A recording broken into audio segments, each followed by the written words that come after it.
Frantic Nerdcast, hosted by AJ and Brock, talking about all the nerdy things that you want to hear about. Let's get into it.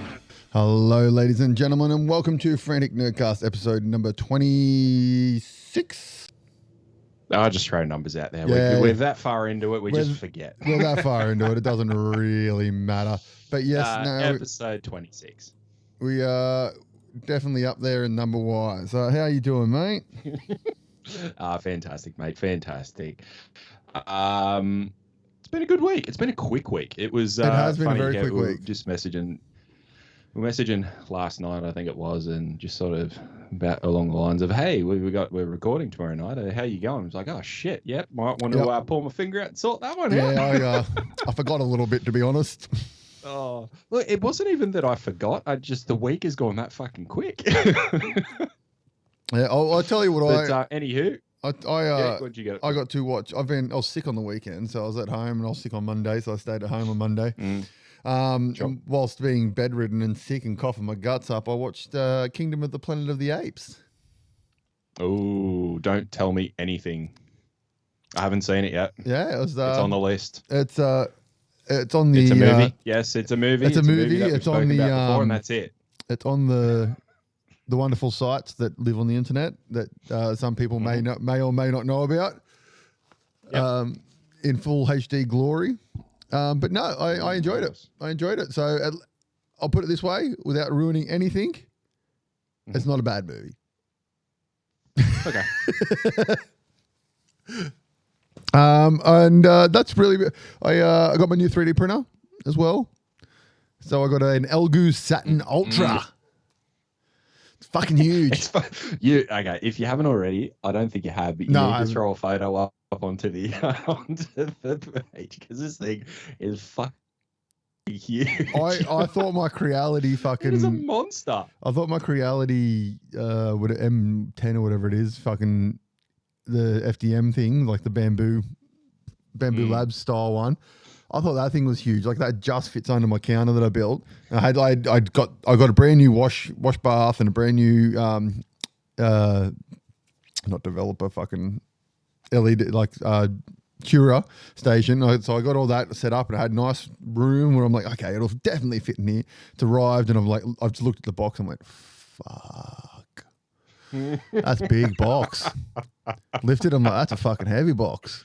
And then I opened it and I went, that's a big fucking printer. That's a full. That's a very full box. Okay, that it might fit in. It's got a lid that actually opens like that, opens up. And so most of them have lids that you pull off.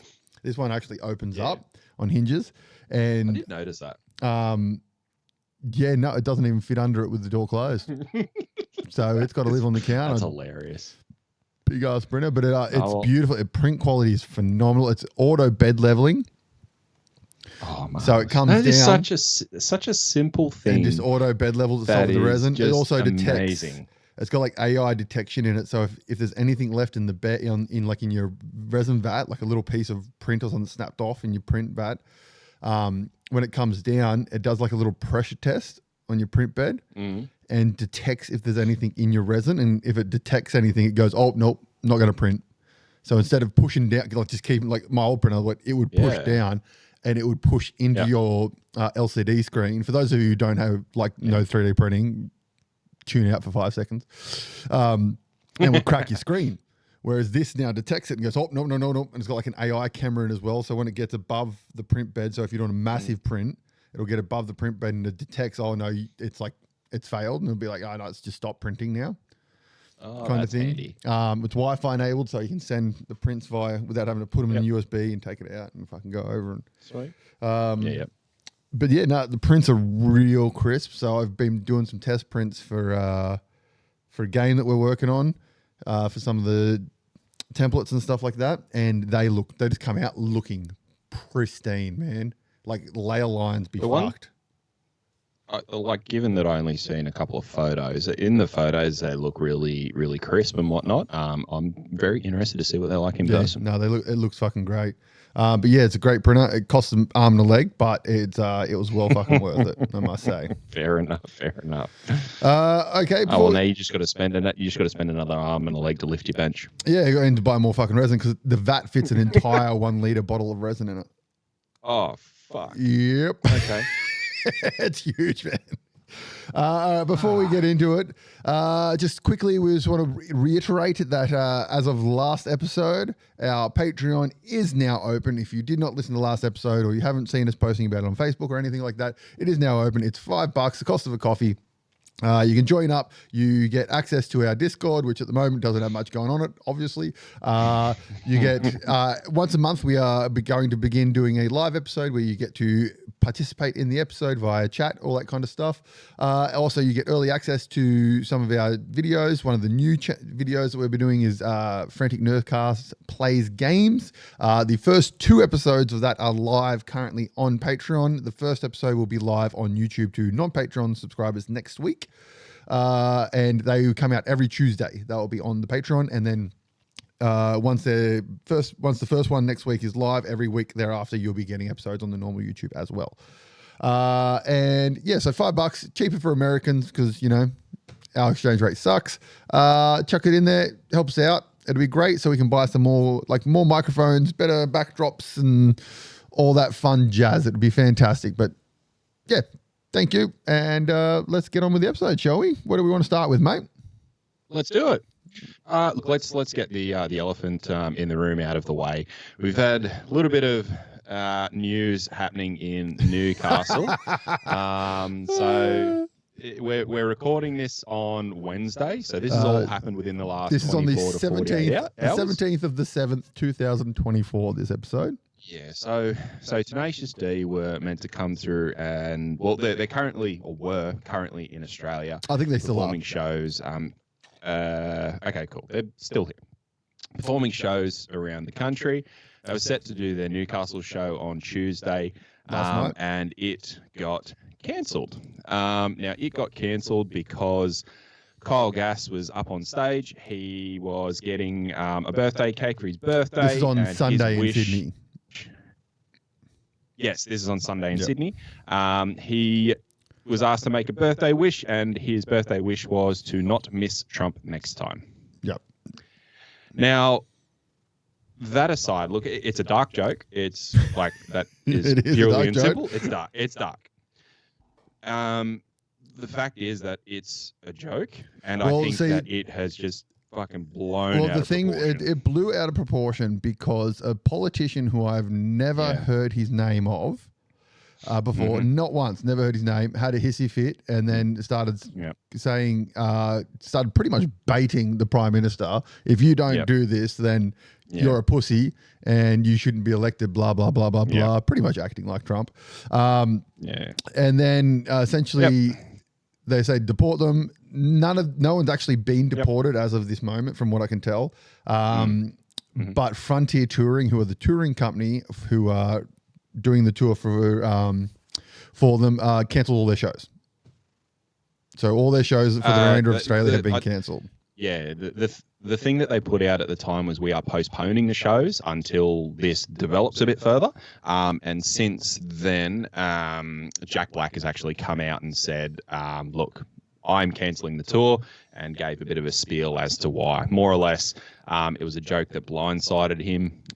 He wasn't expecting what was said to be said, and that he's going to distance himself from what was said and the scenario. He doesn't condone hate speech, etc., etc. Tenacious D is on hiatus until further notice. That was more or less what he came out and said. Basically, it's very much I'm a famous actor. I need to continue to be a famous actor. Kyle Gass is 100%. Not a famous actor. So therefore, Kyle will do this, I will do this, and we'll let this blow over. Pretty much. Now, it's one of those things. So it was in a Sydney show. It was 9,000 people, or a maximum of 9,000 people at the crowd. So the beauty of our digital age is the reason that it got through to this politician, and the politician said something. Now, my input into politics, I'm going to give two inputs into politics, one into American politics and one into Australian politics. American politics, Trump is a peanut, but he didn't deserve what happened to him. Like, he's a peanut, but he didn't deserve it. Joe Biden is a fucking old peanut. Now, there's my input to American politics. We've just lost our American listeners. No. And I mean, look, they've got their own shit going on now. Biden, he's even in damage control at the moment. I think one of the things I've seen is that he said he called someone Putin or something. No, he said putting a bullseye onto Trump like weeks ago, and because of the comment about making a bullseye around Trump, he's now damage control for something he said before anything happened. That's just the whole thing. It's all it's a Taylor Swift conspiracy, apparently. I've read on the internet. And then you've got your Australian politicians and Australian politics, where they are really good, and I think it's a political move in no matter what sense, is if something going you want eyes to be away from, bring something else up. And so they've waved a big flag and banner over exactly this thing, and it has just absolutely fucking sparked and spread like wildfire, which is unfortunate, because it's a joke. It's a dark joke, yes, but it was a joke. It's going to offend some people, and other people are going to find it funny. It's a joke.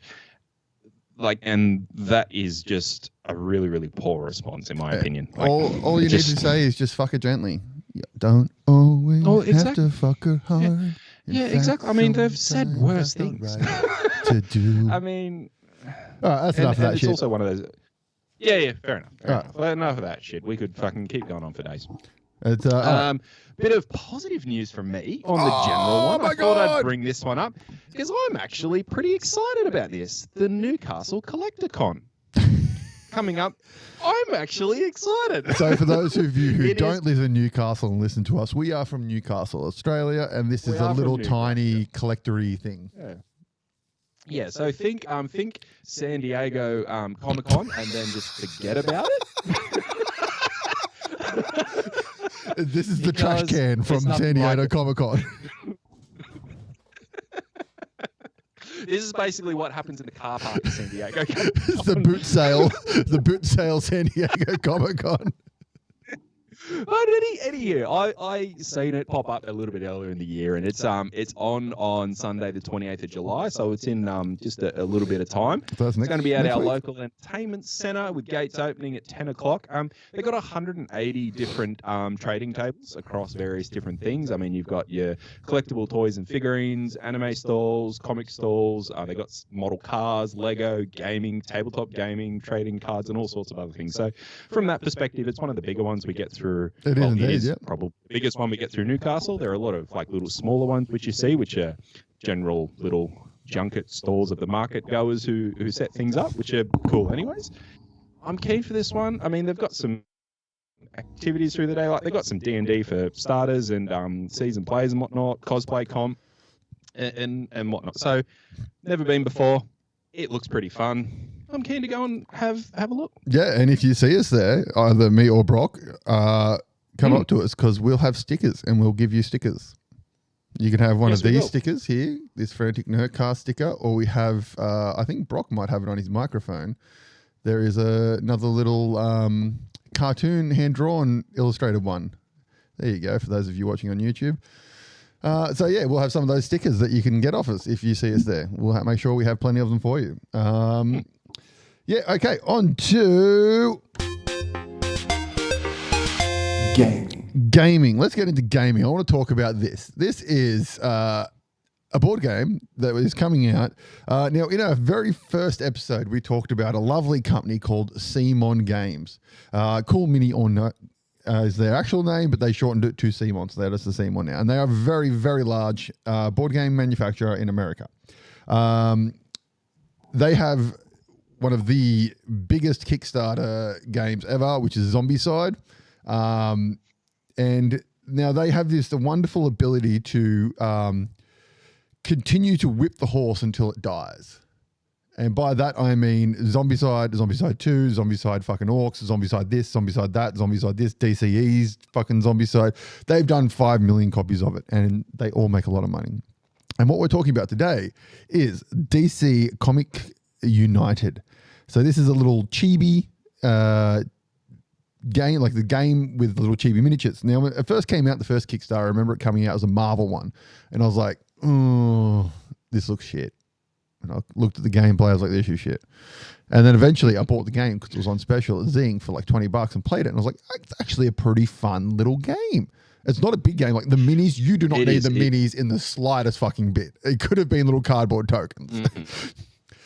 But it's plastic crack, these Kickstarters. Cool. Yeah, so essentially what happened with the first Kickstarter, which was, the first Kickstarter was Marvel United, which raised $2.86 million US, which, for those of you playing at home, is 4.24 million Australian. Then Kickstarter 2, which was the same game, just with X-Men, raised $5.9 million, which is 8.74 Australian. And then Kickstarter 3 was the Marvel Multiverse, which raised 4.7 million, which was 8.74 million Australian. The time of recording this, the fourth Kickstarter, which is now on GameFound, because Simon exclusively use GameFound now. They don't use Kickstarter anymore. The time of recording this, the DC one is at 1.4 million Australian. And it will climb. It will climb because Kickstarter, Simon are really good at what we call FOMO marketing. So essentially they will release, here's the base game, $65 US. It's great. Or you can pay 100 US and you get the base game and an expansion. That's cool. And then just, as more people back, they're like, here's a free mini, here's a free mini, here's a free mini, here's a free mini, here's a free mini.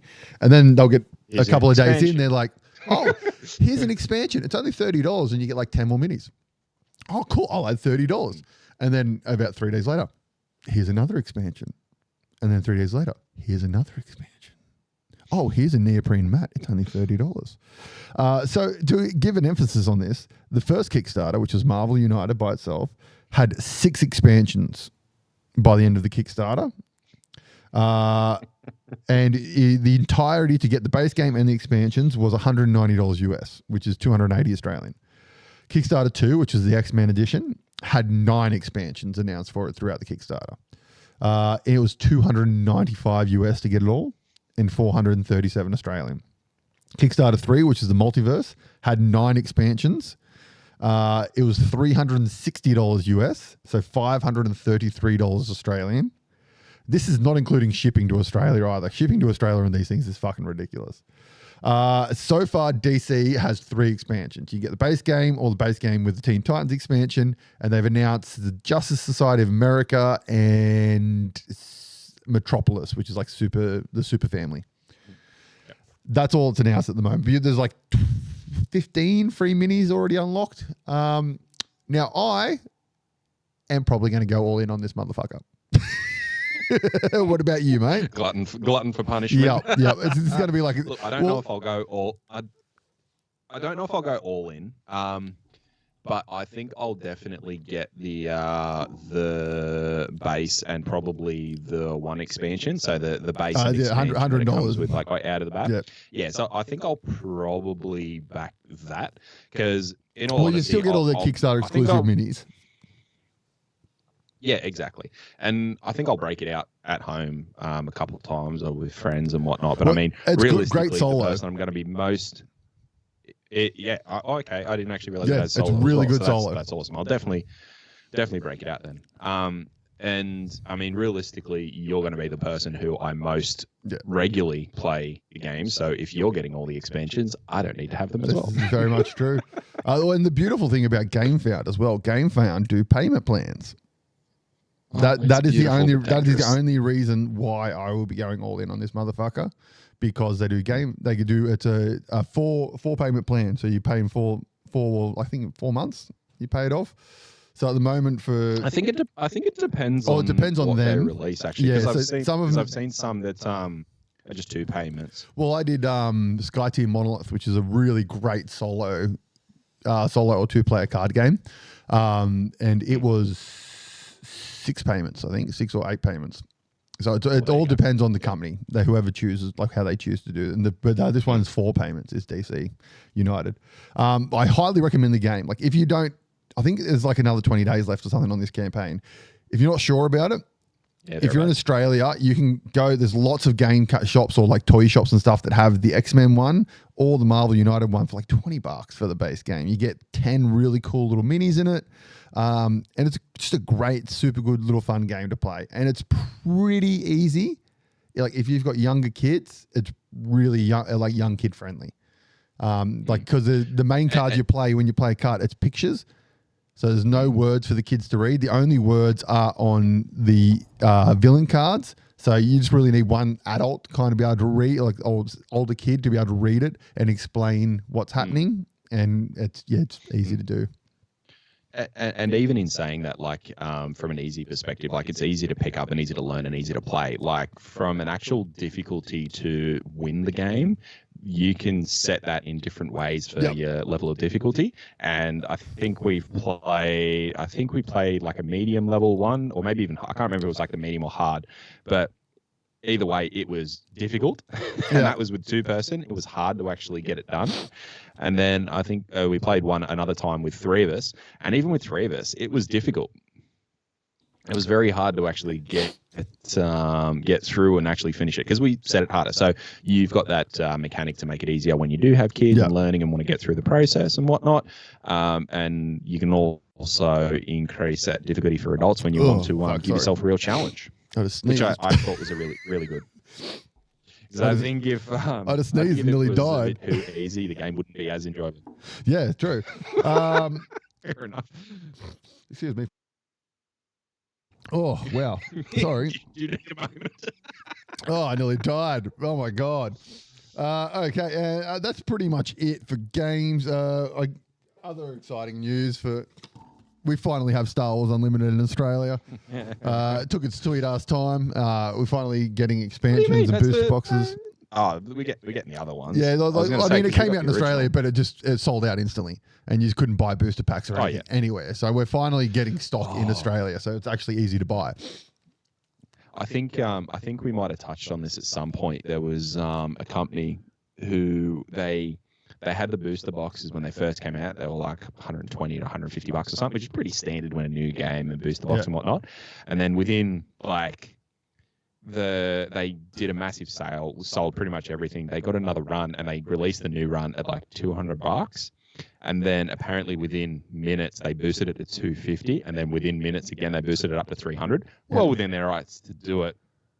But fuck me, it pissed some people off because there were people sitting there like with it in their cart at $200 going, better think about this a bit longer. So they go away and come back to it at $200 and they're like, $250? What the fuck? How did that happen? Like within the span of 15, 20 minutes and whatnot. Like, fuck, I can't be doing that at $250. Nah, not doing it.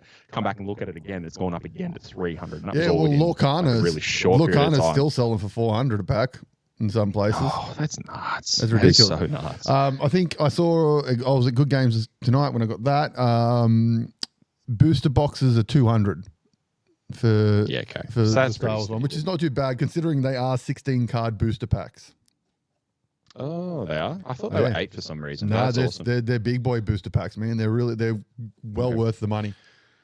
24 packs? I'm not 100% sure, to be honest. Let's have a squiz, eh? Okay. If it's 24 packs, that's decent. Like that's still on par with your standard boosters that are coming at anyways.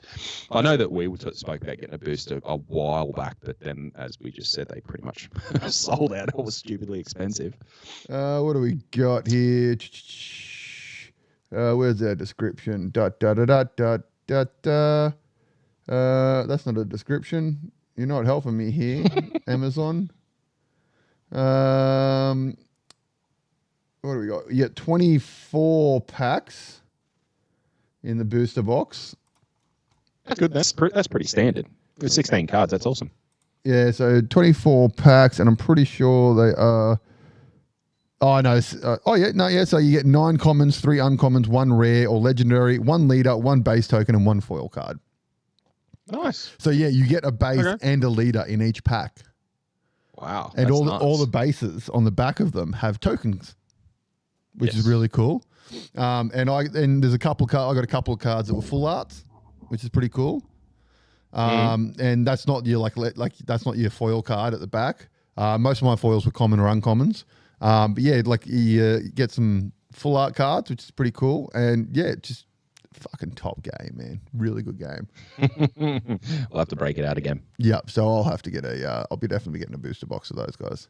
Oh yeah. So here you go. I've just found Mind Games. So Mind Games has a booster box for $349, whereas Good Games are selling them for $200. Yeah, there you go.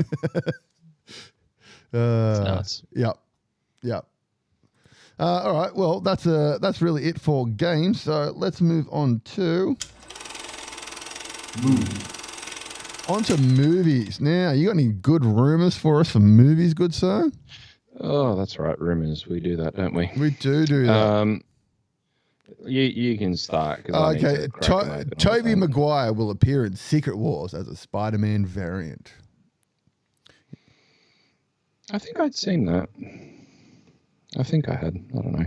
There's a lot kicking around about those blokes at the moment. Nicolas Cage says he's Spider-Man Noir. Oh, this is TV shows. That's all right. We'll do it now. Nicolas Cage says his Spider-Man Noir series is 8 episodes long. It's more of a pop art mashup, like a line stain painting with some sparkle to it. It's not really people beating up people. Monsters are involved. Fair enough. Yep. What do you got? I have got Mark Ruffalo confirms his return as Hulk in Captain America: Brave New World. Oh, I mean, well, we are about to talk about Brave New World, so I mean, there is a certain character that appears at the end of that trailer. I don't want to ruin it for you guys, but we're going to talk about it in the next section. Whoops. Disney announces that the Devil Wears Prada sequel with the original screenwriter is in talks to return. The original cast remain unconfirmed. You're right. This may be a nerd podcast, but I fucking love that movie. Shan actually threw this on literally within the last maybe 2 weeks to watch it. Like, it's a good film. I love that John Krasinski. It's his favorite movie, even before he got married to Emily Blunt. And like when they first met, he full fangirled over her because she was in The Devil Wears Prada. He's talked about it before, and like he knows all the bits. And there's like one interview I watched of him, and she's telling him about it. He goes, he'll watch it, and he sits there and goes, "That one, that's my favorite outfit." And stuff like that. Brilliant. On the note of Disney, they have allegedly been hacked with 1 terabyte of data said to be stolen, including unreleased projects, login credentials, raw images and codes, and more. Oh, look out. It might be the completely deleted Daredevil series. Oh, who knows? Who knows? This one was actually for games, but we've just done that section, so I might as well read it here. Arkham Horror, the role-playing game from Edge Studios, is going to be coming to the tabletops in August with a starter set. So this is, from the looks of the branding, it appears to be the Fantasy Flight Games Arkham Horror. From the art and all that kind of stuff. So whether they've done a collab, because Fantasy Flight Games have their own RPG department and system. They got the Genesis system. So I'm not sure what's happened there, but it is that branding. And I know one company, I can't remember what it was, might be Loot Studios or someone.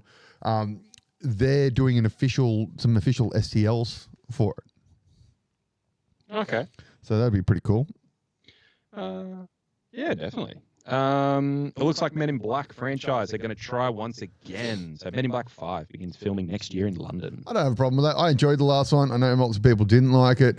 Chris Hemsworth was great in it. The other, what's the chick's name? Old love from Creed, and she plays Valkyrie in Thor.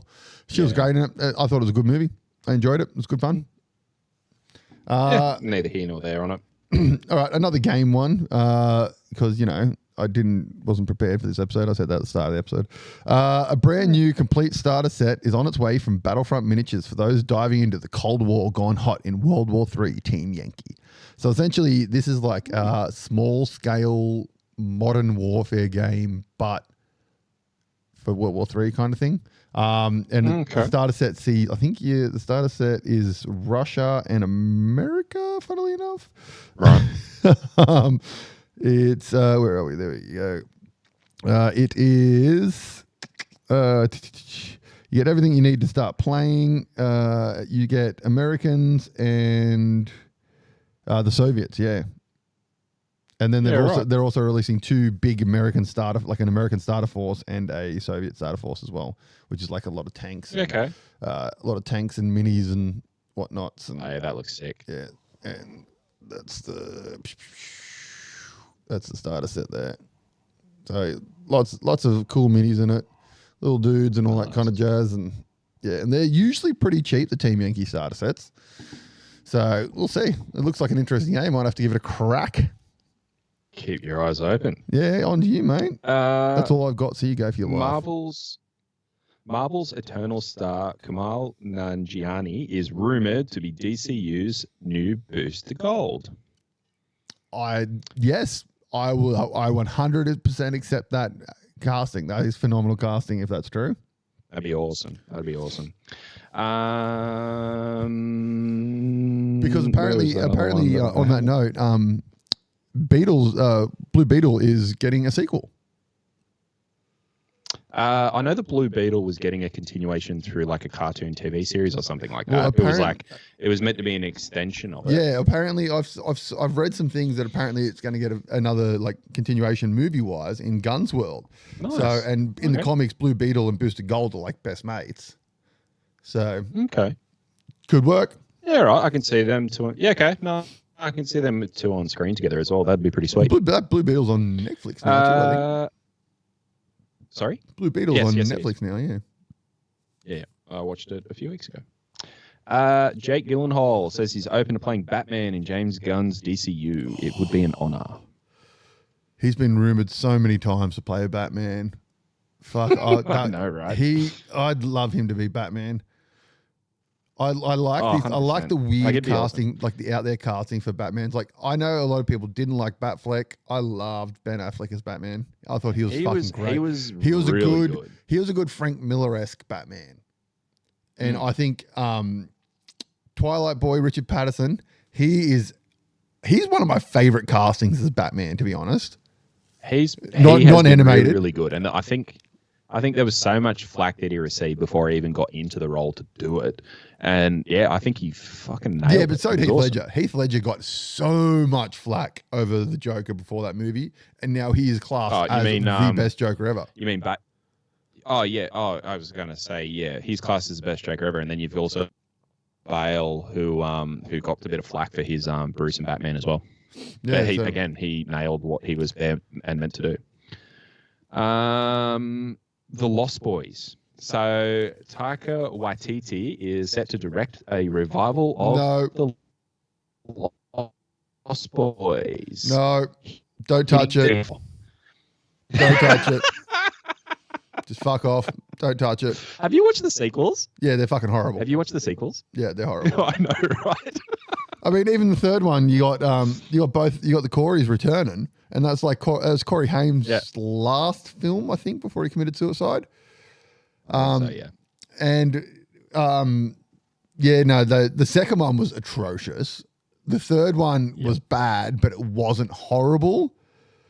It was watchable. But the first one, you'll never be able to top Sexy Saxophone Man, Keith Sutherland, fucking old mate from Bill and Ted. How good was the fucking soundtrack to that movie? Oh, like I used to absolutely thrash that soundtrack. I'm gonna go break it out again. What was it? Crimey. What's it called? Cry Little Sister. Is that what it's called? Yeah. Maybe Little Sister. I think so. Yeah, Aiden, a really good sort of punk band from like 6 years, 7 years ago, 10 years. 10 years ago. They did a cover of it. I'm pretty sure it's called Cry Little Sister. I'll have to break that up. The song, yeah. Something like that. But anyways, the casting is Timothy Chalamet, Evan Peters, and Noah Schnapp. Evan Peters. Who's Evan Peters? Who's Evan Peters? Oh, Evan Peters, American Horror Story. Peters. Yeah, Quicksilver. Sorry? Quicksilver. Yeah. Who was the last one? And Noah Schnapp. Who the fuck is Noah Schnapp? No idea. He's really in the background of this photo, so I can't actually tell who he is either. Is it actually announced or is it rumor? Oh, it's fucking rumor for sure. With those three in the cast, Taika Waititi, he's focusing on Time Bandits at the moment, so he's not bringing a movie out at the same time. Noah Schnapp. I have never seen this actor before in my life. He's best known for his role as Will Byers, the Netflix science fiction. Oh, he's from Stranger Things. Oh, okay. Oh, he's Will. He's the one who got in trouble and said something bad and nearly got cancelled. And all the fans were having a hissy fit that he came back for the last season. Fair enough. Yeah. The last one that I have is so major splash is anticipated for San Diego Comic-Con 2024. It's coming up in the next couple of weeks. So the 10 movie announcements and reveals that is this Newcastle seen. Collecticon or San Diego Comic-Con? Because you know it is. We've got Kevin Feige. Mate, we've got Kevin Feige's coming to Newcastle Collecticon. He's headlining. We've got 10 MCU movie announcements and reveals we want to see at Newcastle Comic Con. Okay, here we go. What's going on with Kane? Avengers Fuck 5 Kane. title settled and director confirmed. Mm-hmm. Fantastic Four costumes or concept art. Doctor Doom casting announcement. I thought Young Avengers. Didn't Doctor Doom already get cast? I think that it was rumored because I think they threw a few people in there and everyone goes, "Oh my god!" Oh no, it's old mate from the Bear playing Galactus. That's right. Yeah, that's right. Yeah. Because he got announced and then like, "Oh my god, he's Doctor Doom," and then it was Galactus. But anywho, Young Avengers movie and cast announced. Mm-hmm. Full MCU Phase 6 lineup. I don't want them to do that, but it's expected. MCU X-Men movie confirmation. An update on the Blade movie, Thunderbolts first look footage, and Captain America 4 footage. I reckon we are going to get Thunderbolts first look, definitely, because I believe they've started filming that. I don't want them to announce. I'm sick of them announcing what's coming. I just want a trailer to pop out. And then us being because that was a beautiful thing about the first phase.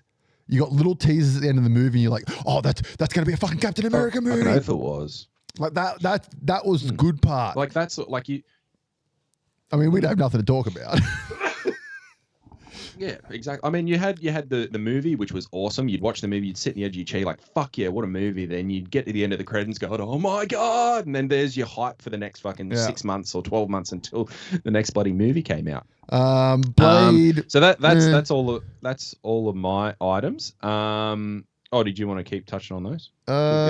Blade. I don't really care about. It's just make it Midnight Suns already. Young Avengers. What was the other ones? What was it? Avengers 5 title, where they want to see some Fantastic Four costumes or concept art. Doctor Doom casting. The X-Men movie. Oh, X-Men, that was it. Feige has already come out and said the X-Men, we've been contributing to the Marvel world, to the mutant world for the past, I think he said like 6 years or something like that. Yeah. So there's been 6 years of mutants in the MCU already. Yeah. Just no. And he said like it's been getting more and more obvious. Yeah. Like in Marvel Girl, what's her name? Fucking Ms. Marvel? Oh, Kamala. Yeah, Kamala. Yeah, at the end of that series when he goes, it's a mutation, and hear the underneath, which is fucking. He was like, yes, give it to me. Again, there's your hype. Yeah, and then Beast, you had Beast in it, so technically the X-Men have been in the MCU already because Beast was there. Oh yeah. It's more so about the what the movie is going to be, or the first X-Men movie, so to speak. Technically, you want to get technical, the first X-Men movie comes out next week. Exactly. Because I'm pretty sure at one point or another, Deadpool has been an X-Men.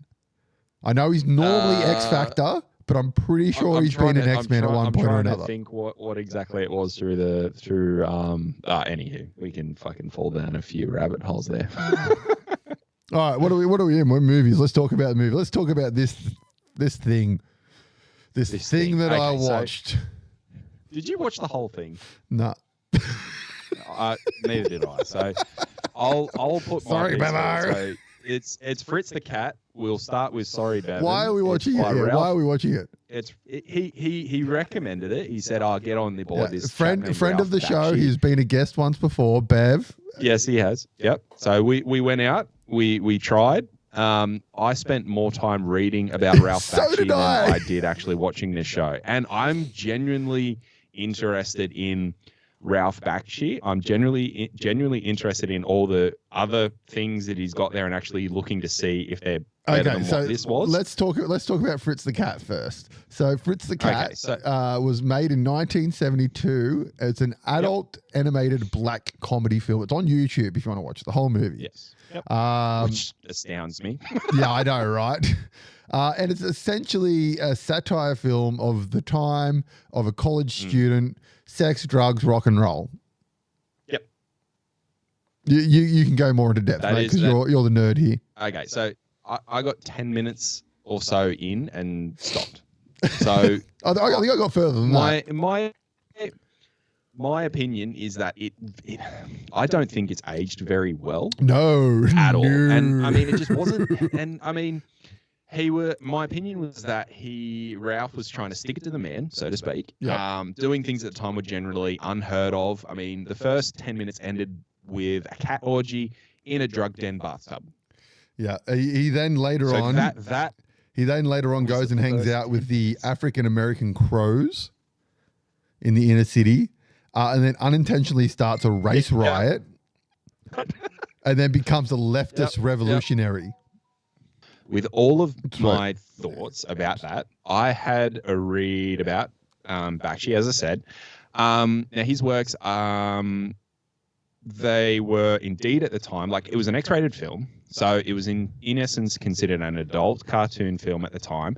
When it was released in 72, it was actually the highest grossing one of the highest grossing animated films ever made. Yes, in independent film. So it was 700K of budget and the box office of 90 mil. So, I mean, from that perspective, I could just be being a prude. No, I still couldn't watch it. No, I just want to see some of the older cartoons hold up. Some of them don't hold up. Yeah. Like Heavy Metal, it holds up. Heavy Metal's great. This, I don't feel like it doesn't really hold up. Some of the stuff in it, not really PC today. Yeah. And one of the other things, like as I said, I had the feeling that Bakshi was trying to push the boundaries and whatnot. And in reading about him, it was exactly what he was trying to do. Yeah. Because animations and cartoons at the time, they were for children. They were directed at children. That's what they were. That's what they were for. It was all that. And so he said, hey, I'll enjoy animation. I want to make it for adults as well. So he did exactly that, and he went and made a deliberate adult film that pushed boundaries. It was drug, sex, and rock and roll in animation, and it was super fucking successful. I mean, it was the first American animated film to receive an X rating. Apparently now that's like an NC-17, so I don't know what that means. Go America in your rating systems. Essentially, that's pretty close to it's like an M for us. Okay, there you go. NC-17. Yeah, I mean, so I thought the movie was shit from what I've seen. It does form a significant part of the history of the animation medium and what it came through. So whilst influence stuff like The Simpsons, Family Guy, South Park, exactly. You can see Beavis and Butthead's influence in it. Yeah, and I mean, from that perspective, I mean, it's really awesome to at least know about this film. Yeah, like no intention of watching it. It also has a sequel. I read. That had nothing to do with. Was it a sequel series? I think it was. So it's an anthology. So it's a sequel. So he's the cat's now married with a kid, And he gets stoned on the lounge and goes on a drug trip and does meets like these little animated little parts of it. Yeah. Okay. So what I'll finish off by saying is that I'm actually keen to see some of Bakshi's other works because whilst he was setting the way for a standard for adult animation at the time, there's several other animations that definitely intrigued me that he was with. There was 1978 Lord of the Rings animation. I've got that on Wizards. DVD. It's fucking amazing, but it just ends because it was meant to continue on and never continued on. Yeah. Yeah, so there you go. Like that perfect example of something that I would love to watch. Wizards, Fire and Ice. So I am going to have a look at some of his other works. Yeah. Definitely going to have a look at his other works. I think Bevan said that his favorite was Wizards. So his favorite works was actually Wizards. But yeah, like I said, happy to have heard about it. Have no intention of watching it. Yeah, me either. No, it's definitely not gonna be a watch again for me. But look, So if you out there in the Frantic Nerdcast fandom want to watch it, it is on YouTube. Just go YouTube Fritz the Cat. You'll find it. It's all yours. Yeah. Go for it, Tigers. Yeah. So, look, I will also say thank you, Bevan, for introducing us to it because it was a very, very interesting reading about this character. Yeah. I'll wait till you tell me what you think of the movie, Bevan.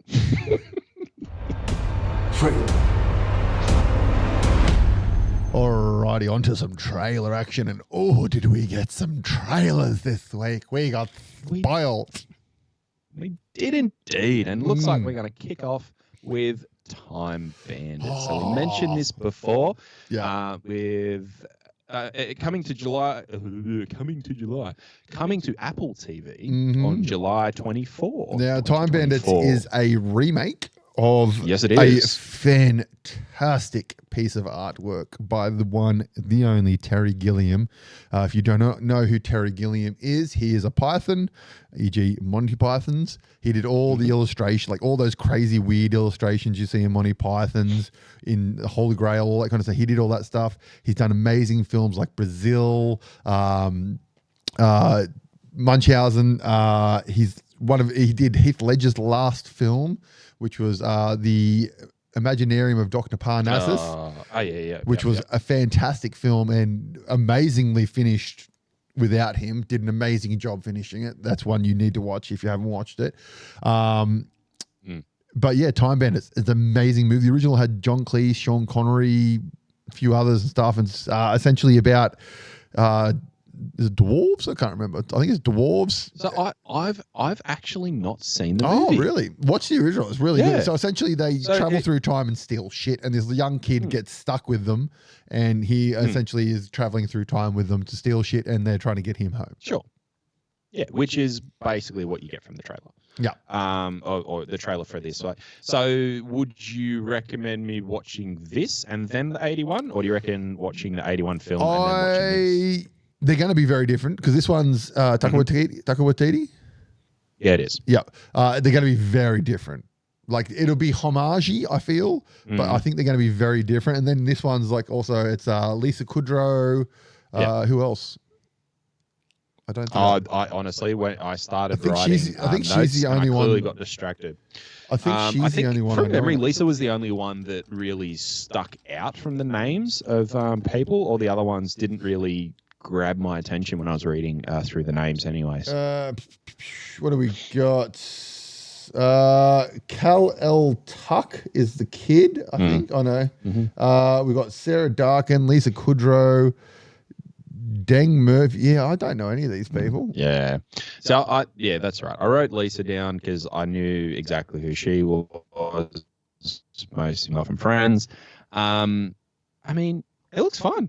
I mean, as I said, I haven't seen the 81 movie. It looks like a real sweet fantasy series with some time traveling. I think it's only peace traveling and whatnot. 3 episodes. Not sure. I didn't actually see that part. It appears to be. I know it's only information about the first 3 episodes. Yeah, okay. But I mean, it looks like it's going to be visually awesome. Oh, so it looks incredible. The trailer looks fantastic. See that component of it. The costume design looks awesome as well.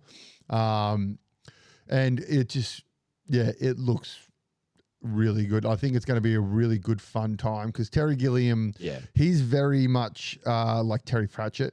kind of that weird fantasy, like just out there fucking brain. And like that was very much adamant. Like I haven't watched the original Time Bandits in a long, long time, but everything he does is very fucking blow your mind weird. Like it's their art. It's art. It's not just a crazy like just joint. It's a fucking art film, and it's some out there shit. So that's what this one was. And I think with TD, he's got the skills when he's got no money. That's my thing. When he's got no money, he's easily excitable, isn't he? He makes good films when he's got no money. When he's got Marvel money, it's a bit. No one says no to him. But yeah, no, it looks phenomenal, and I'm very much looking forward to it. If you haven't watched the trailer, go watch the trailer because there's not much that they really give away in the trailer, so which is a good thing. They just give the concept of it being time traveling and then going through and stealing shit, and that it's comedic. That's it. All right, the next one. I thought this was a fake trailer at first because I know it had been rumored all the time. I had no idea it was actually coming, and it surprised me. Gladiator 2. Really? Well, there you go. So I was very. I knew something was in the works, but I didn't know it was coming out. Fair enough. So look, it's coming to the UK on the 15th of November, the 22nd of November in the US. So hopefully we will see it around there. We get it usually before the US. Yeah, so I'm expecting it to be between the 15th and 22nd. We'll see where it is. Ridley Scott, he's returning as director. My man. Starring Paul Mescal. He's playing Lucius, who is the prominent young boy from the original film. He's been in several movies, none of which I'd actually really seen. Yeah. Pedro Pascal, we all know who he is. He's he looks like he's from the trailer. He looks like he's playing the goodie, but the baddie at the same time. He looks like he's playing the goodie on the bad side. Yeah. Which I'm really intrigued to. That was actually the most intriguing part of this trailer for me, and how that came across, and also the twins. They look oh fucking they look like they're gonna fucking kill some people. Yeah, exactly. They look like they're fucking screwed. And then they'll probably have sex with each other. They'll probably have sex with each other because that's what they did back in those fucking times. Weird ass twins. Probably. So yeah, we've got Connie Nielsen. She's returning from the original film as Lucilla, so Maximus's former lover and Lucius's mother. And we also have the glorious Denzel Washington. Need I say more? I am actually not as excited as I thought I would be after seeing this trailer. I was genuinely really excited for the film leading up to the trailer. I'm not as excited anymore. I am excited. I think it's going to look great. I think visually this is going to be incredible. Like, I mean, the original came out in 2001 off the top of my head. And it was visually stunning. It was incredible. It was one of the first films to use to do really good facial replacement on an actor. Because Oliver Reed died halfway through filming. Okay. He played Proximo. I think he's the guy who essentially got Maximus into the things and stuff. The old dude with white hair. Yeah, he died halfway through, and so they essentially used another actor and then replaced his face with the agreements of his family and all that kind of stuff. And and later on, you see stuff like that with Paul Walker in the Fast and Furious movies and stuff like that. Yeah. But it was one of the first films where they really well did it to the point that people didn't realize. Yeah, okay. Oh, look, I'll be honest, I didn't know. So there you go. I didn't know, didn't realize. So perfect example there. I mean, as we said, first one, brilliant, visually stunning. It was an incredible film, incredibly well written, incredible acting the whole way through. Now, my concern is that this looks to be a very, very similar storyline just being played out by the next generation. That's my concern when it comes to story. So I hope that Scott has put forward this trailer almost as not a misdirect, but to say, hey, we're doing another Gladiator movie. Here's the things you loved from the first one and a little bit extra, and then see where the story sort of takes us. Visually looks stunning. Yeah. I like the part at the end where it's like the Maximus sword up there and he like takes it off. Yeah, and exactly. goes, That's fight. cool. I mean, The fucking water fight. Awesome. Oh, the water fight where it fills the Colosseum with water on the fucking boat with the sharks and shit. That's gonna be sick. Like that's gonna be like those things are going to be incredible within the film, but I just don't know what they're gonna add to the story of the film because the story within Gladiator was just fucking on point. So that's my only concern. I just want a moment of even through. I am Maximus Decimus Meridius. I just want that moment where he stands there. Hi, I'm Maximus Decimus. When he takes the helmet off, and he's like, "Oh yeah," and then at the end you get the Gladiator thing where his hand through the fucking wheat field, which every movie's stolen. Yeah, pretty much. Whether it's a goof or real, it's in everything. And like the last thing I'll say is that the portrayal from the actors, even just seeing it in the trailer, look really, really fucking cool. Like as we said, Pascal, he looks like he's playing that good guy on the bad side, and it looks like even just from the trailer, it looks like it's done well. Denzel goes into that sort of, I wouldn't say father figure, but that guy who's going to lead Paul's character through, and he looks like he's doing that well. Paul Mescal looks like he sits right into that Lucius role really, really well. And whoever's playing the fucking twins, they looked awesome for the 20 seconds that they're on in the trailer. So I'm keen to see that chemistry. I'm keen to see the visual element to it. I am interested to see where it goes in relation to a story perspective. Yeah. I think he'll nail it. I think he's going to nail it. There's going to be people out there that's like, oh no, it's not as good as the first one. He's going to compare it to the first one.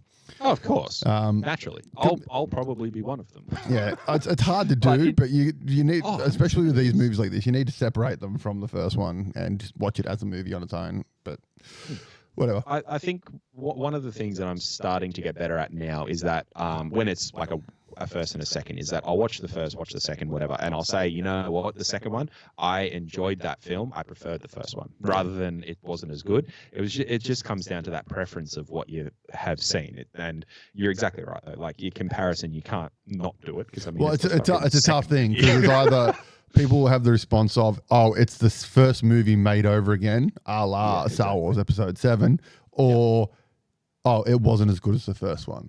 Yeah. And I mean, very rare will someone say the sequel is better than the original. Very rare. It's nothing better than the rhino birthing scene. When he gets stabbed in the leg.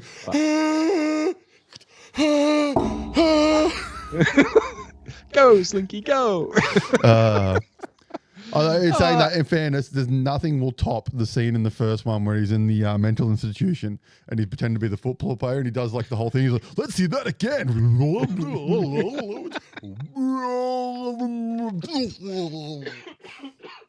That scene where he does it. Oh, that is just Jim Carrey comedian fucking gold is what that is. All right, last trailer. Over, man.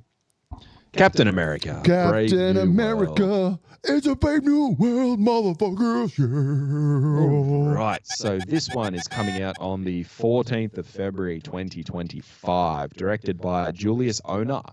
He brought us the Cloverfield Paradox, which from memory, I don't think you liked, AJ. No, I liked Paradox. I thought Paradox was good. Okay, must have been another one. I like all the Cloverfields. I think Paradox is one of the better ones, in my opinion. There you go. But the best one is 10 Cloverfield Lane. Even though it wasn't actually a Cloverfield movie, they just bought it and added some shit on. Yeah. Julius Onah brought us Cloverfield Paradox, which is an awesome film. Starring, so we got our main ones: Anthony Mackie, Harrison Ford, Giancarlo Esposito. There are several others that I came across, but you didn't actually see them in the trailer. So it's going to be interesting if we want to talk about those names. The first Jewish superhero in it. I can't remember what her name is, but I remember seeing that she's a Jewish superhero. Didn't see that. I don't know. I mean, I was never super excited for the Captain America movies at all. He's never been one of my favorite comic book characters, Captain America. So the first one, I didn't really give a fuck about the first one I didn't until I watched it. And I was like, yeah, So the first one, so there's the 3 Captain America movies so far. We've got the first one, which was, in my opinion, the weakest of the 3, but it was good. Yes. You've got the second one, Winter Soldier. I thought was fucking The amazing. best. That was the best out of the 3, from my opinion. And then you've got the third one, which it was more of an Avengers 2.5. Yeah. Because it was Civil War. So the Winter Soldier, like, it was a brilliant film, and it sort of hit on that underworld and things that were threatening in the USA and all that sort of stuff, like of like your spies and whatnot and espionage, et cetera. So because it was sort of hitting on those elements, I got similar thoughts around this trailer, and I got a feeling that it might take us back into they're going to draw upon what was good within the Winter Soldier and apply it to this, which if they do, I'm pretty fucking keen for, because as we said, that was the better of those 3 movies. Sweet. I mean, some of the actors in this, this is going to be a big movie. Yeah, because definitely. I feel like they've definitely gone, look, we've lost Chris, whatever his name is. We need to get people. We need to draw people into this movie because no one's going to give a fuck about this movie. Yep. Unfortunate for Anthony Mackie, he's got some big fucking shoes to fill. Yeah, and they even fucking hit that nail on the head during the trailer. Yes. You might be Captain America, but you are no Steve Rogers. But I mean, just the car. Like, we got Liv Tyler returning as Betty Ross. Yep. Which is fucking bam. We've got Tim Blake Nelson returning as the mental, whatever his name is. The leader. The leader, yeah. Harrison Ford is taking over as Thaddeus Thunderbolt from the unfortunate passing of old mate from the previous ones. And then you got that Giancarlo Esposito. Giancarlo Esposito. Yeah, you got him in it. Yep. And then you've also got Rosa Salazar, who is Alita Battle Angel. Yep. She's in it, and I love her. She's a fantastic actor. You've got Seth fucking Rollins from the WWE in it, which is fucking cool. So there's just some cool fucking actors, and it's gonna be good. And the big thing in the trailer, right at the end of it, fucking Red Hulk. Oh, exactly. Yeah, boom.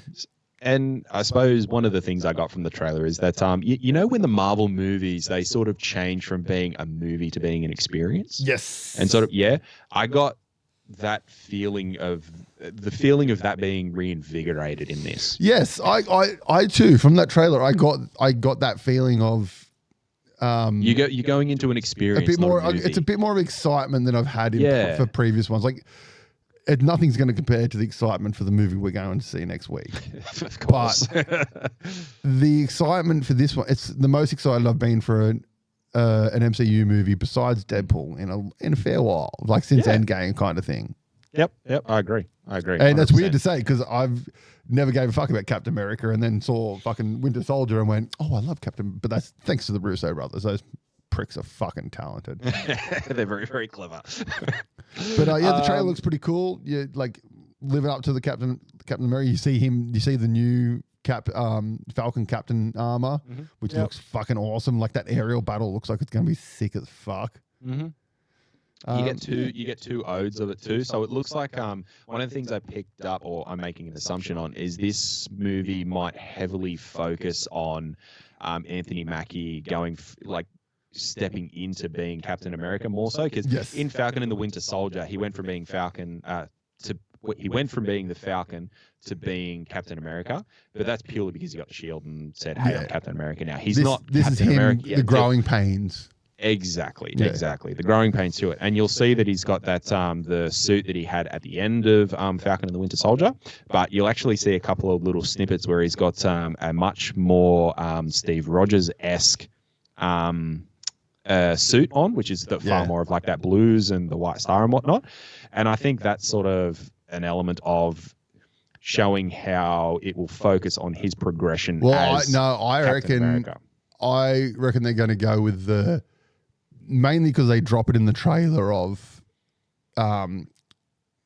Captain America is a rank that they within the army they're making. Yeah, that's so good. I feel he's going to be Cap at the start of it. Yeah. He'll do something because he's got to go undercover or something like that. It looks like in the trailer. He's going to do something, and then they're going to be like, "Nah, you're not going to be Captain America," even though they've already done that with the super soldier dude from the first one. And he'll be like, "No, fuck you," and then he gets like a Tony Stark-esque Chris Evans suit and puts that on and be like, "I am Captain America, bitches," and fucking beats everyone down. Yeah. Yeah. Okay. No, I think that's better than what I was saying. But also in the trailer, we know for a fact you cannot take Marvel trailers for what you're seeing. No. Because all you got to do is look at the Endgame trailer, Infinity War trailer, and so much of that either wasn't in the movie, it was just random shot shit, or stuff was replaced, like the scene where the Infinity Gauntlet's trying to squash Chris Evans' head in the trailer. There's no stones. There's like one stone. In the movie, all the stones minus one. Yep, exactly. So I'm pretty excited for this. Yeah. Pretty excited. When I first found out about Captain America, like this movie coming through, I wasn't that excited. Now that I've seen the trailer and sort of what we can pick up from the trailer, I'm pretty excited. Yeah, well, I mean, because I wasn't excited for the fucking series at all. I did not give a fuck about it. And then I watched it and I was like, minus the super soldier dude, US agent, minus that stuff was a bit, I didn't really give a fuck about. Oh, but that was setting him up. I thoroughly enjoyed the buddy cop part of it. Yeah, that was the good part, because Anthony Mackie he's fucking quick, man. he's so good, and like it was great having that, especially like when they were building the boat and the sisters there, and Winter Soldier's like, "Hey, baby," giving her the nods and shit. I think Mackie and Sebastian, they've got some awesome on-screen chemistry. That's for sure. Yes, 150 million %. That's it for trailers. That's some good trailers, man. That is some spoiled fucking trailers we've got there. 100%. Books. Bookity book. So this isn't necessarily all about books, what we're about to talk about. So what we are about to talk about is adaptations. Books to movies, comic books to movies. These and why some of them work and some of them don't work. And how the fans' reactions generally are 90% of the times just not right, in my opinion. So because this has mainly come up because I've recently finished watching season 2 of Wheel of Time on Amazon Prime. Now I read the Wheel of Times, read through them all. Fuck me, they're difficult books to read, and I've mentioned this before. So much filler, so much, and like Wheel of Time fans will not agree with that. But I've watched, especially with the first season and the second season, I watched a lot of the fans when season 1 came out. They're like, "Oh, it missed this, and it missed this, and it missed this, and it missed this," and like 90% of the stuff that they were talking about was 2 of the characters walking. And they meet some people, and pretty much what the creators of the show did was took all these events that happened in this book along this fucking walking path that these guys are on and squashed them into one place. Yeah. And it just worked for the series. Like it just, for me, I instantly made the series 500 times better than the books. But one of the biggest things that a lot of people, in my opinion, do not understand, like a lot of the fans of the books or the original content, the books, the comic books, etc., do not understand when this stuff gets translated. Film is a visual medium. Books are not a visual medium. In books, my brain, the person can be sitting there going, and as you can tell, you didn't hear anything.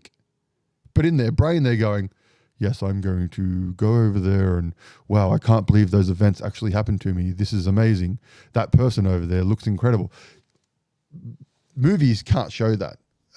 They can't, so they have to visualize it. So a lot of the times this shit has to be rewritten in order for it to be a visual aspect.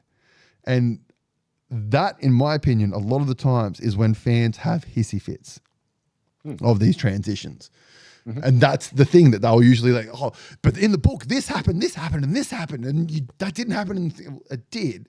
It was just different because you can't physically show it the same way it happens in the book. You're exactly right. And I think I actually went down there out of picking one example for myself to talk about, but I'll talk about it in a second. No, go for it. But I mean, one of the things that I don't think is done is looking at something for what it is. So book, enjoy the book, movie, enjoy the movie, but you need to enjoy it for what it is, and try not to do the comparison. But the difficulty is that you're going to do the comparison. You're going to compare it in some way, exactly shape, or like we were form, talking about before with Gladiator. Yeah, and I mean, like, that's one of the things when you are a fan. If you are an absolute diehard fan of something, it's the best book you've ever read. It's the most glorious thing that you hold dear to your heart. And nothing will ever live up to that. Exactly. Nothing will ever live up to it. And so long as you can separate yourself from that and say, right, I love that thing. Now I need to go and see if I will love, not love, enjoy, not enjoy this other thing. But you need to try and look at it as another thing. Yeah, because one of the big really hard to do. One of the other complaints I've read or seen a lot of the times with these transitions, and it goes on to what you're just saying, is actors. So when they get an actor to play a character, when you've been reading a book in your head, most of the time there hasn't been any art created for these characters. So you're putting an appearance to this character via what you've read. So normally it will say she has long blonde hair and dark skin and freckles or something like that. So in your mind, you're going to go through all these aspects of people, famous people you know, or people in your life you know, and you'll be piecing together this imaginary person in your head. Mm-hmm. And that is the character to you. Mm-hmm. And let's say that's fucking, in your head it looks like Scarlett Johansson, but in the film they cast fucking Florence Pugh or something like that. That's really bad. We've been talking about Marvel. That's the only reason I put those two together. I'm like, that's a bad example. They actually look fairly, look semi-alike. But they're like, okay, fucking one looks like Scarlett. In your head, she looks like Scarlett Johansson, but it's fucking, Dua Lipa or something that look nothing alike. Mm. And you're going to be pissed off because it doesn't look like Scarlett Johansson kind of thing. Exactly. So straight out of the bat, you've already crossed. You've already got it wrong in your head. And let's go, for example, if you like exactly what AJ was just saying, if it's a book from the 70s or 80s and you read it in the 70s or 80s, and then you come and you do the film in 2010, like you've had a 30-year span where the whole cycle of actors and actresses and all that is completely changed, which means you are going to get a whole different persona from what it was back then to now. And also you're going to get an adaptation of the way books were written back then compared to now, because the way that a book was written in the 60s, 70s and 80s, you take that book to today, it will be written in a different fashion. Oh, very much so. Yeah. 100%. So the one example I wanted to bring forward, because it's a book that I read when I was in my teens. It's called My Sister's Keeper. Oh, yep. Now, this book has an ending that is absolutely fucking traumatizing. That is the simplest way to put it. It is an incredibly well-written book. If you haven't read it, it follows a young girl who was more or less conceived by her parents to be a live donor for her cancer-sick older sister. Hence, My Sister's Keeper. So that's what the book's based upon, like that component, but it goes through each of her family members. So her mom, her dad, her brother, her sister, and also a lawyer who has been hired by the young girl to medically emancipate herself from her family. So that's more or less the premise of the book, and it sort of goes through like that. Now, I'm going to ruin the ending for the book, so throw your little botsy up there. The ending of the book, she wins her court case. She gets medically emancipated from her family. She and the lawyer becomes the person who makes the medical decisions, and you find out that the cancer-sick sister, she was the one who actually wanted this to happen because she's sick of being treated and just wants to die. Now, as they leave the courthouse, the young girl drives with her lawyer. They get into a car accident. From the car accident, the sister is heavily injured. lawyer makes a decision to use what they can from the younger sister to donate to the cancer-sick sister. Cancer-sick sister makes a complete recovery. Younger sister dies. Fucking traumatizing. The way that it built up to this moment, and for her to get what she wanted, and the sister get what she wanted, both of them, and then for her to die anyways in a car accident. The sister lives with the kid. Like, it was fucking traumatizing. Incredibly well written. I fucking bawled my eyes out for months after fucking reading the book at the time. Like, it was that. Anyways, fast forward however many years, and they did the movie. Yep, Shelley Theron and Abigail Breslin. Yep. So fast forward, did the movie. The movie was great, and in its own right, it was fantastic. Now, at the time of watching the movie, I fucking hated the last 10 minutes because they changed the ending. Now, that's me coming from someone who loved the book and then was being the fan who watched the movie and loved the whole movie except for the ending, purely because I was so attached to how the experiences I went through when I was reading that book. Like, yes, it was traumatizing, but it was so well written and it was just a really great book. And then, so at the time, fucking hated the movie purely because of the last 10 minutes, because they changed it where the the young girl who was the donor, she still won a court case. But when she won her court case, it just progressed and the cancer-sick sister died. So it just sort of went naturally progressed in that regard. Now, fast forward however many years it is now, I can look back and I can sort of say, right, the book was incredible. I had my own experience with that book. The movie in its own right is also incredible, and it just had a different ending and a different telling. Yep. So over time, I was actually able to sort of separate the two. But I suppose the reason I brought this up is because I completely understand that at a point in time, you can definitely not separate yourself. Well, that's it. I mean, and we're all prone to it. Yeah, I mean, Watchmen is a perfect example. Watchmen, Zack Snyder's Watchmen, that movie is almost frame for frame the comic book, but fans got pissed off because it doesn't end the same way. Yeah. It still ends in the same vein, but in the comic book, it's aliens get teleported in and start destroying shit. Whereas in the movie, it's nuclear weapons. And that was honestly I've read Zack Snyder talking about this. The only reason he did that was money. Couldn't afford to do the aliens. And like that was the only change. But people fucking lost their shit about, oh, you've changed it. This is the greatest comic book ever written. Blah fucking blah. Blah. Yeah.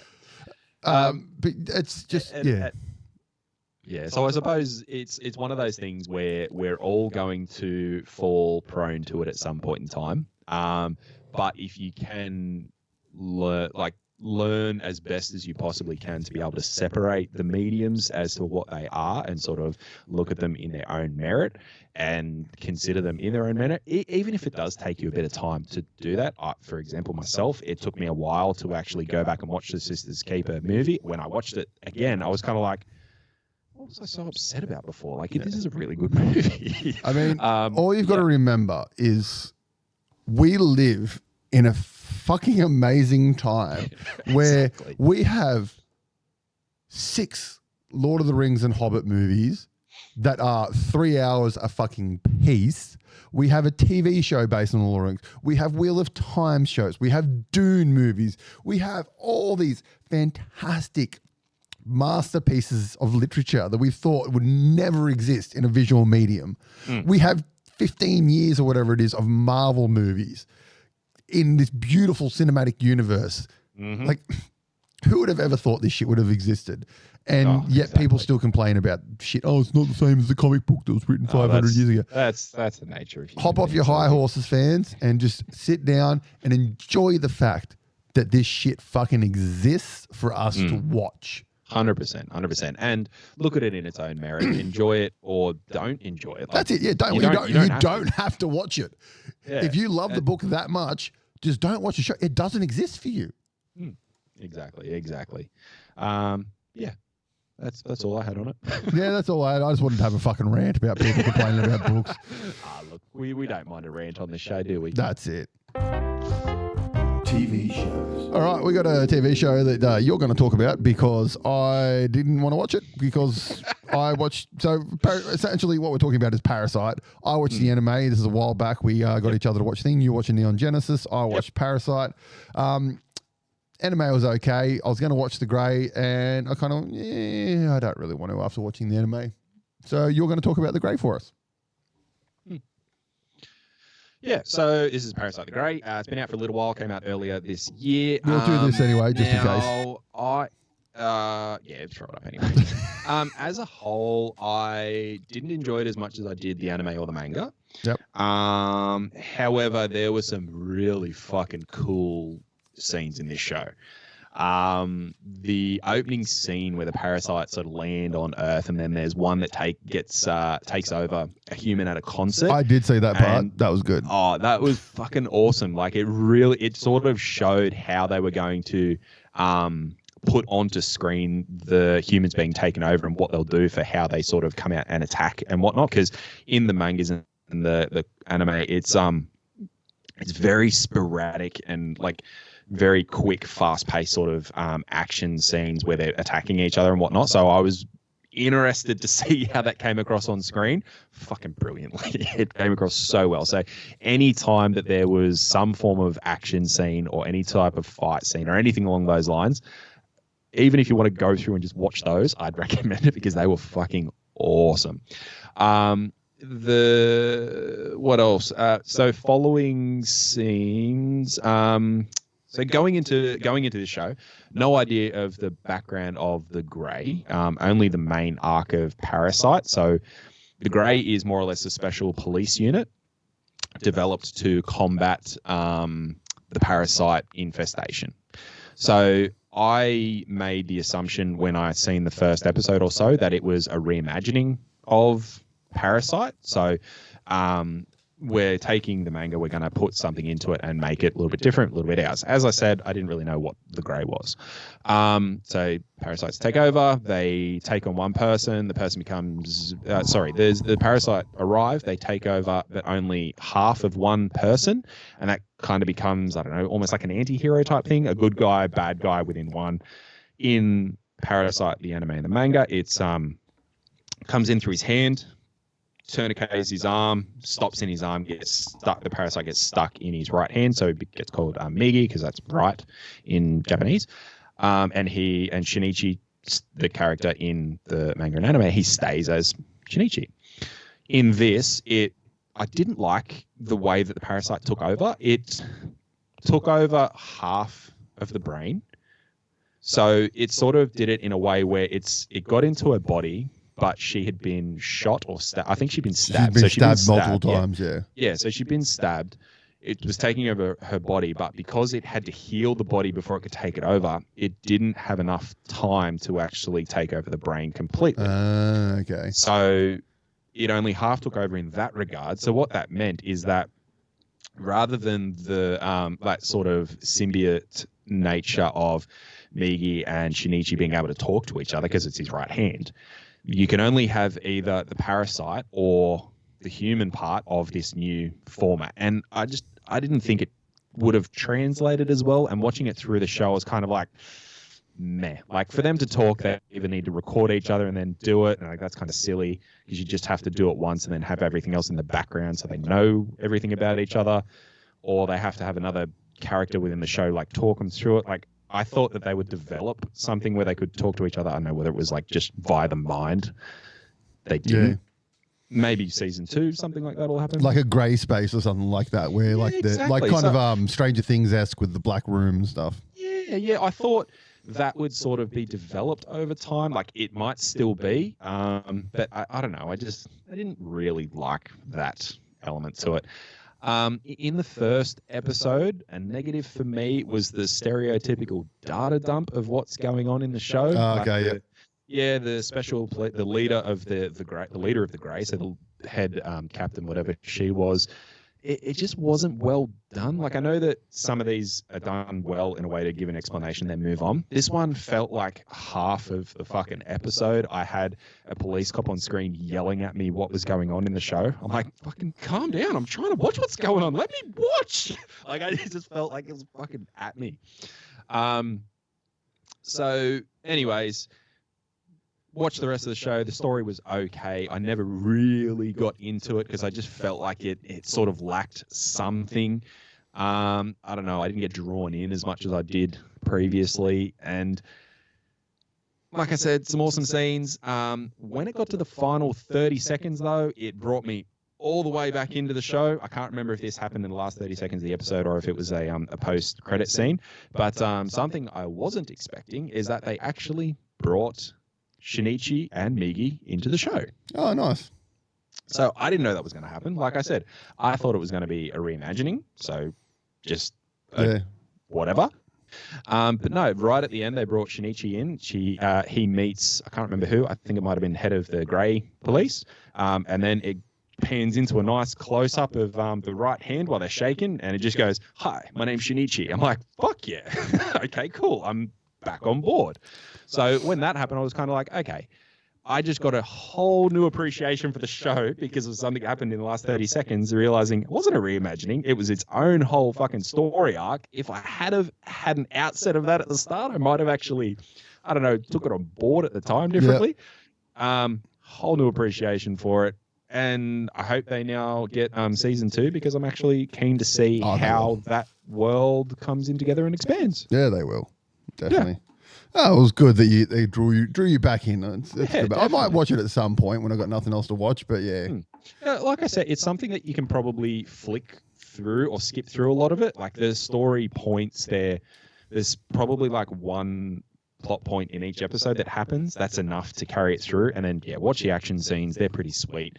And watch the last 30 seconds. Well, I just finished watching Shorzy season 3.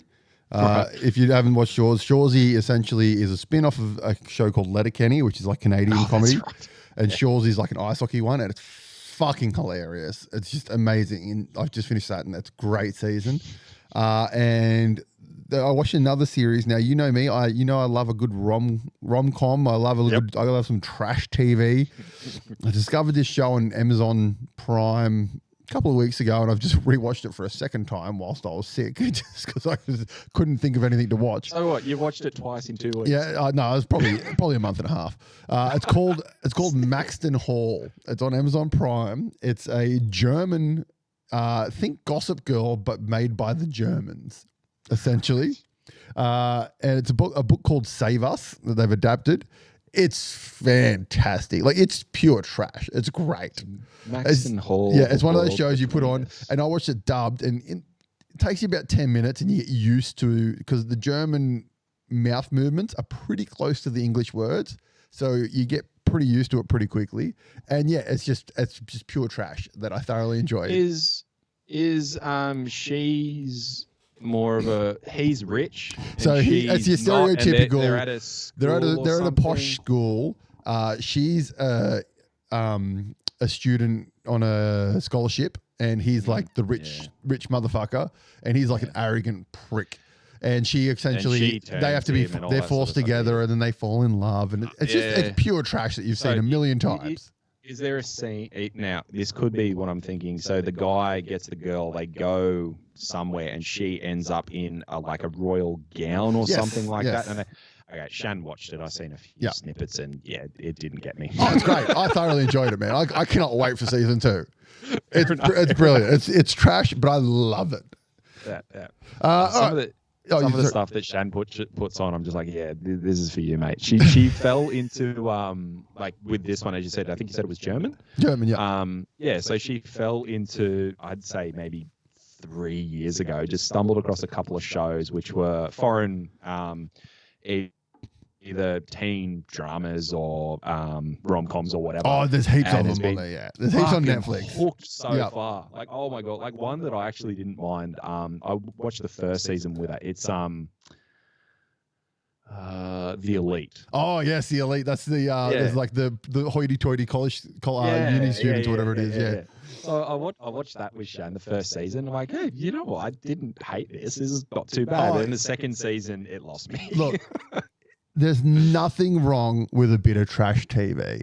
Yes, we love our nerd stuff and just, you know, your Sandmans and your Marvels and stuff. But every now and then you need to just put something on that just does not involve thinking. It's trash. And you can just sit there and enjoy your stupid brain self. You just turn your brain off and go, I will try again to watch some of the things that Shan's putting on because she doesn't mind putting it on so that she can, my wife watches the Kardashians. I've walked in and literally within 2 seconds of watching that show, I watched it and I'm just hearing them talk and I'm just like, you guys are fucking morons. How in God's name do people watch this shit? And just walked out. It is just so painful to listen to, let alone watch. I walked in the other day and Shan was watching it. I said, no, get fucked. Give me River. I'm going out. So I went and got the baby and walked out of the room. She's not watching this shit. All in jest, of course, but okay, well, that is the episode for today, ladies and gentlemen. As always, thank you very much for listening to us ramble on. We have so much fun doing it. That's right. Now, a reminder, again, we said it at the top of the episode, so we'll say it at the end of the episode, we have the Patreon. It's $5 a month. Chuck it in there. Help us make this show better. And also, we have the new show coming. It's currently live for the Patreons. It will be coming to normal YouTube. It is Frantic Nerdcast Plays Games. The first 2 episodes are myself playing Forgive Me Father, a fantastic little video game. And the episodes will be coming out every Tuesday at 12 p.m. Australian Eastern Standard Time on Patreon 2 weeks earlier than the YouTube. And at some point in time, I will also play games and put them there for people to watch as well. I just need to, do that. But also, if you want to see us play a game or if you want to see us in that sort of realm of things, throw it over, recommend it. We'll give it a go or give it a watch or whatever. And we'll let you know our thoughts. Hence, today we had a very short watch of Fritz the Cat. Thank you, Bevan.